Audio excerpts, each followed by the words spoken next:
Hello बच्चों, ये class second Hindi योनी यानी हिंदी रीडर की क्लास है और इसमें चैप्टर में आज हम चैप्टर 9 पढ़ने जा रहे हैं जिसका शीर्षक है सच्चाई की जीत। देखिए बच्चों, किसी की भी धन दौलत रुपया पैसा कुछ भी हो, हमें अपनी नीयत को नहीं ख़राब करना चाहिए। सबसे पहले तो हमें अपनी नीयत को साफ़ रखना चाहिए कि किसी के पास कितना पैसा है, हम जो मेहनत करेंगे हम पैसा कमाएंगे वही हमारा अपना होगा। और दूसरे का देख करके कभी हमें ईर्ष्या द्वेष या कभी ये भावना मन में नहीं लानी चाहिए कि उसका पैसा हम क्या करें, किस तरह करें कि वो मेरे पास आ जाए। तो जो इस चैप्टर में बताया गया है कुछ यही चीज़ें बताई गई हैं। इसमें भी लेखक ने ये कहा है कि हमेशा जीत सच्चाई की होती है। यदि आपकी नीयत सही है, आपकी किसी लालची प्रवृत्ति के नहीं हैं आप, तो जीत हमेशा आपकी ही होगी, यानी कि सच्चाई की होगी। तो इसका ये नाटक है और इसको पात्रों के माध्यम से स्पष्ट किया गया है कि किस प्रकार इस नाटक में आपको क्या चीज़ बताई गई है कि एक औरत होती है, वो तीर्थ यात्रा पर जा रही होती है, अकेली होती है और उसी गांव में एक सेठ करोड़ीमल रहता है। वो उसके पास आती है और कहती है कि मेरा कुछ रुपया पैसा और ये गहने मैं आपको दे रही हूँ, इसे आप अपने पास रख लीजिए। जिससे सेठ करोड़ीमल की क्या होती है, नीयत खराब हो जाती है और वो मनी मन सोच लेता है। जैसे रमा नाम की जो औरत होती है, स्त्री होती है, वो जैसे सेठ करोड़ीमल को अपना पैसा देकर वापस जाती है, वो मन में सोच लेता है कि मैं अब इसका पैसा वापस नहीं करूँगा। और जब वो औरत वापस तीर्थ यात्रा से आती है और अपने धरोहर को, अपना रुपया पैसा धन दौलत गहनों को जब वो सेठ करोड़ीमल से मांगती है तो वो उससे कहता है कि कब आपने दिया था, किसके सामने दिया था, और देने से साफ मुकर जाता है। फिर वो स्त्री क्या करती है, न्यायालय जाती है और न्यायाधीश के समक्ष अपनी बात को रखती है और किस प्रकार एक पेड़ होता है जो गवाह के रूप में अपनी महत्वपूर्ण भूमिका उसकी होती है कि किस प्रकार उसकी गवाही से उस औरत को न्याय मिला।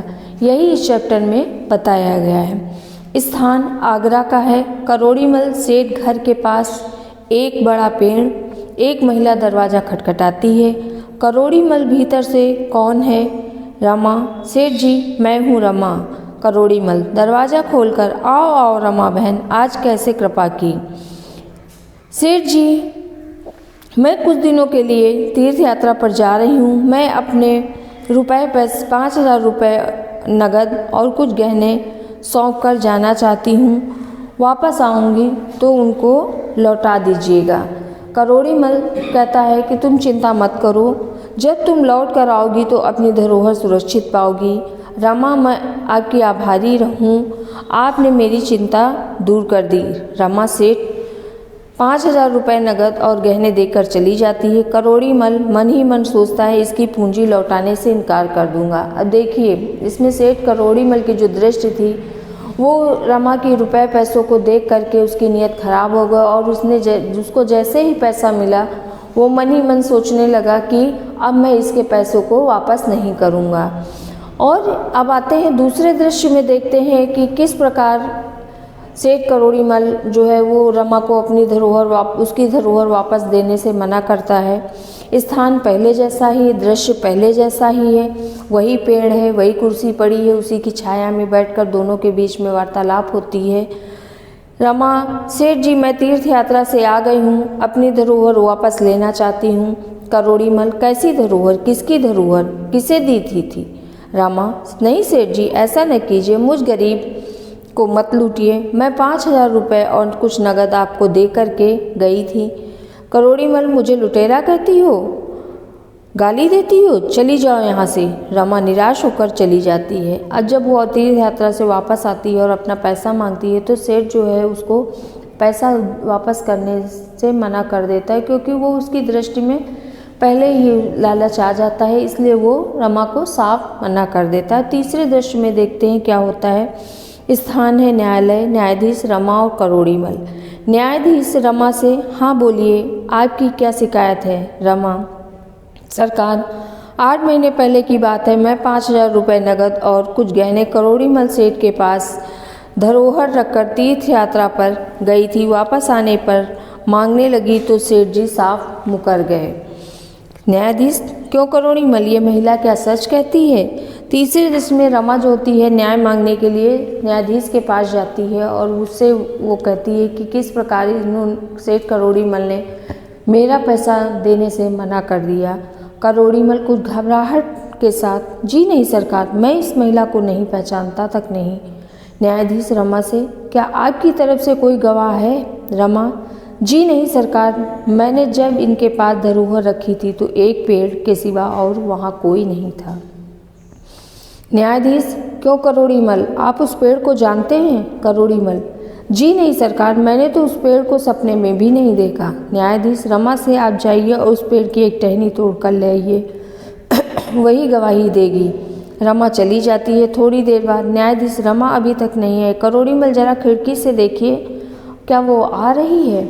इसमें क्या होता है कि रमा से जब न्यायाधीश कहता है कि आपकी तरफ से कोई गवाही देने के लिए है, तो रमा कहती, जी नहीं सरकार, वहाँ पे कोई नहीं था, वहाँ पे सिर्फ एक पेड़ था। तो न्यायाधीश कहता है कि तुम जाओ और वहाँ से पेड़ की एक टहनी तोड़ कर ले आओ, मैं उसी को गवाह मान लूँगा। और जब रमा को आने में देर हो जाती है तो सेठ जो है, सेठ से न्यायाधीश जो है वो कहता है कि करोड़ी मल जरा खिड़की से झांक कर देखो कि रमा को आने में इतना देर क्यों लग रही है, वो आ रही है या नहीं आ रही है। करोड़ी मल जो होता है सरकार, वो पेड़ तो यहाँ से लगभग 3 किलोमीटर दूर है, रमा अभी वहाँ पहुँची ही नहीं होगी। न्यायाधीश, क्यों करोड़ी मल, आप तो उस महिला और पेड़ को जानते भी नहीं, फिर आपने कैसे जाना कि पेड़ इतनी दूर है? जाओ उसकी धरोहर उसके आने से पहले ले आओ, नहीं तो तुमको कठोर दंड दिया जाएगा। करोड़ी मल गिड़गिड़ाता हुआ, क्षमा कीजिए सरकार, मैं लालच में आकर बेईमानी करने लगा, मैं रमा बहन की धरोहर अभी लौटा देता हूँ। अब इसमें क्या होता है कि जब वो देखता है कि रमा को आने में टाइम लग रहा है तो करोड़ी मल से कहता है कि आप खिड़की से झांक कर देखिए। चूँकि करोड़ी मल को ये पता था कि घर से न्यायालय से पेड़ कितनी दूर है, घर कितनी दूर है, तो तुरंत जवाब देता है कि अरे सेठ, अभी तो वो पहुंची भी नहीं होगी, यहाँ से वो लगभग 3 किलोमीटर दूर। न्यायाधीश जो होता है उसकी बात को पकड़ लेता है और किस प्रकार एक पेड़ की गवाही को सत्य माना जाता है कि जब तुम जानते नहीं हो, तुमने उस पेड़ को देखा नहीं है, तो कैसे आपको पता है कि पेड़ यहाँ से 3 किलोमीटर दूर है। और न्यायाधीश जो है वो करोड़ी मल को डांटता है और कहता है कि जाओ घर जाकर वहाँ उसके आने से पहले उसके पैसे और जो भी गहने हैं वो लेकर आओ और आकर के उसको वापस करो। इस प्रकार रमा को जो है न्याय मिलता है और उसको उसकी जो रुपए पैसे 5,000 रुपये और जो गहने थे वो वापस मिल जाते हैं। तो बच्चों, इस चैप्टर आपका पूरा होता है। इस चैप्टर से हमको क्या शिक्षा मिलती है? इस पाठ से कि सदैव सत्य बोलना चाहिए। हमें भले ही परिस्थितियाँ हमारी बहुत ही ख़राब क्यों न हो, लेकिन हमें झूठ का सहारा नहीं लेना चाहिए, क्योंकि झूठ की उम्र बहुत कम होती है और जीत एक न दिन अपनी सच्चाई साबित करता है और जीत हमेशा सत्य की ही होती है। तो हमको इस चैप्टर से ये शिक्षा मिली। अब इस चैप्टर की बुक रीडिंग आपको प्रतिदिन करनी है। थोड़ा थोड़ा चैप्टर आप पढ़िएगा जिसमें आपकी बुक रीडिंग में इम्प्रूवमेंट हो। और इसकी एक्सरसाइज जो है वो प्रश्न उत्तर और क्वेश्चन आंसर ही केवल आप अपनी कॉपी पे करेंगे।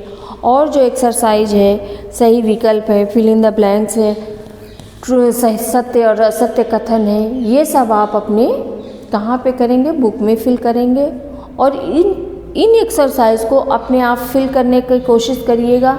फिर हम PDF के माध्यम से आपको इसकी एक्सरसाइज सॉल्व करके भेजेंगे, उसको देखिएगा और फिर उससे टैली करिएगा और सही सही उसको भर लीजिएगा।